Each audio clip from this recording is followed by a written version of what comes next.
A pandemia já dura vários meses, os números são assustadores, o cenário é muito incerto, a gente ainda não sabe por quanto tempo vamos conviver com essa nova vida, com essa nova rotina, e por isso mesmo são muitas expectativas, muitos medos e muitas incertezas. Mais do que nunca, a gente precisa falar sobre o que estamos sentindo e ouvir o outro. Está no ar o segundo episódio da websérie Falar de Transtornos Mentais pode mudar tudo. A tristeza é uma reação natural da mente e do corpo diante de um desafio negativo. A tristeza tem causa, a tristeza é verificável e a tristeza provoca um tempo de adaptação. Sabem o que é medo e tristeza? É a dificuldade de encarar a possibilidade de perder algo que eu tenho. Ora, se eu tenho família, se eu amo alguém, se eu amo a mim, amo minha carreira, o meu nome ou até os meus bens, eu estou com medo. Este medo é natural, esse medo é compreensível, esse medo faz parte da vida. Então, peguem o conselho de Aristóteles. Aristóteles diz, quando seu medo te domina e você não sai de casa, você é covarde. Quando você não tem medo, você não tem noção do que está fazendo. E quando você vai à guerra, vai ao trabalho, vai à luta com medo, Aristóteles chama esse indivíduo corajoso. Ou seja, aquele que pega o seu medo e carrega. O estresse é uma das grandes características de uma situação de medo que se perpetua. É exatamente isso que a gente está vivendo.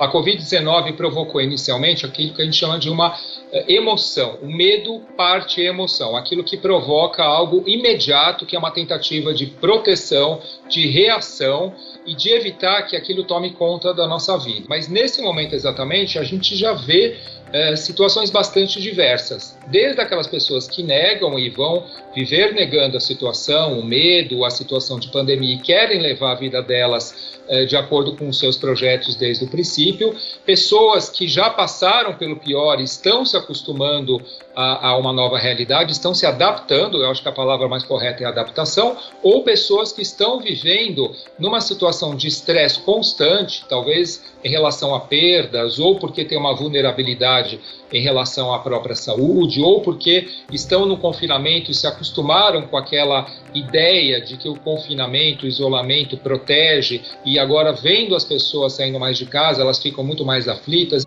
Então eu tenho que saber a gravidade do meu caso. Todos ficam tristes. Algumas pessoas não conseguem sair da tristeza. Outras ficam tão abalados que não conseguem mais nem sair do quarto e têm até terríveis sentimentos de suicídio. Em geral, 80% das pessoas que passam por um evento traumático, ou seja, acontece algo que traz uma percepção de risco de morte, ela vai superar. 20% dessas pessoas podem ficar doentes.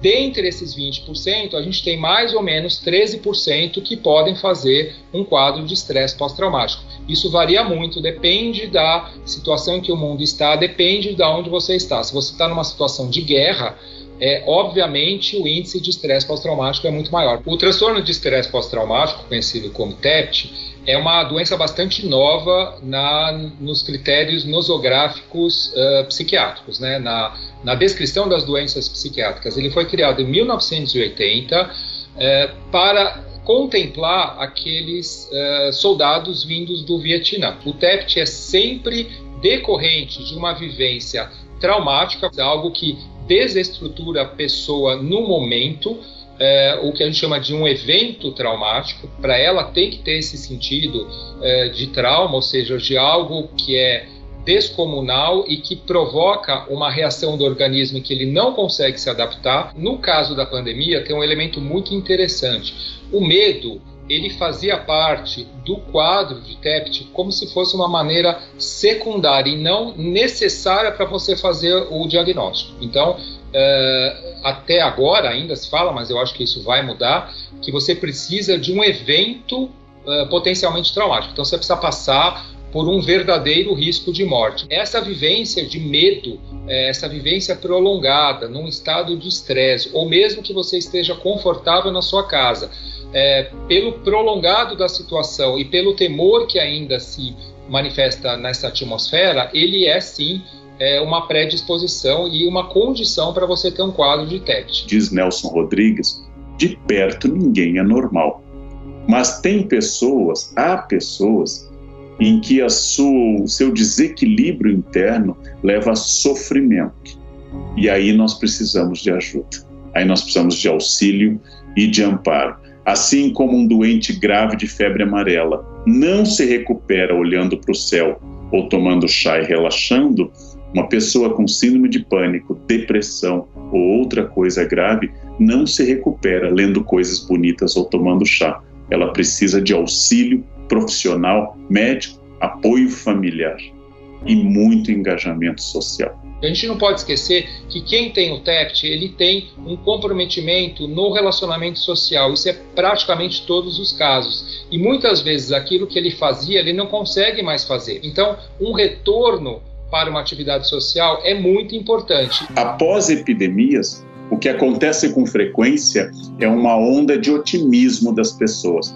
Após epidemias, muita gente, como foi o caso da peste negra com o Renascimento, ou da gripe espanhola 1918-20, com as agitações da década de 1920, após a epidemia vem um período de grande júbilo, de grande alegria. Assim foi no passado. Em relação ao futuro pós-pandemia, indo para essa questão da ciência, a gente vai ter certamente alguns ganhos de conhecimento do vírus. No campo do TEPT, certamente a gente vai ter bastante avanço em relação ao entendimento da doença nesse novo formato de um evento estressor ou traumático provocado por um vírus, né? E também pela prevenção. Pela primeira vez na história do TEPT, a gente está podendo atuar numa epidemia. Isso sempre aconteceu depois que o evento acontecia. Nós já temos indicativos de que o pior da pandemia já passou. Temos números altos, temos riscos elevados,